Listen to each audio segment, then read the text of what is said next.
That's perfect. And so, transitioning on to your small business, what are some of the hardest challenges of building a startup or a tech startup now?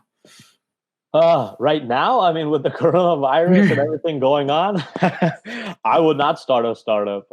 Unfortunately, there's not just not enough money in the system anymore for you to get. Now, first of all, if you want to do a startup, the thing is, like, you have to right now. The hardest thing is you have to find a very, very good sales strategy. If you don't have sales or you cannot sell yourself, you should not be in business. Like, you need to be able to sell, like, it's the end of the world.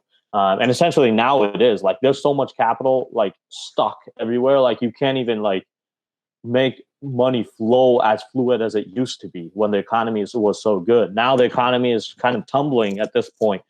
People are still optimistic, but that's going to Yeah. dwindle pretty soon. Yeah, one of the biggest issue is liquidity right now, and they say in this market just because it's a recession that cash is king, and so obviously that liquidity has become an issue right now.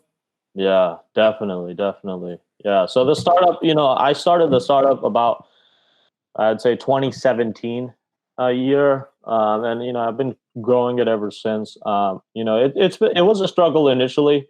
I had to work on my own. I had a job in the first year alongside the startup, and then I kind of turned the startup into a full time thing about last January in 2019. But that's kind of the biggest challenge. Is like, first thing, you got to be able to sell and find a customer that can kind of pay you and sustain your business. And then after that point, the second biggest thing is, once you have a startup, you have to have a product or your products that help customers make more money, right? So if you're doing B2B, that's what we're doing. Our software helps other businesses.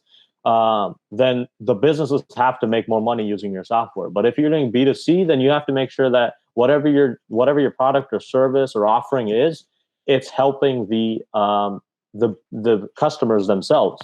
So that's the hardest thing, like making sure that you're building something that kind of helps people out there.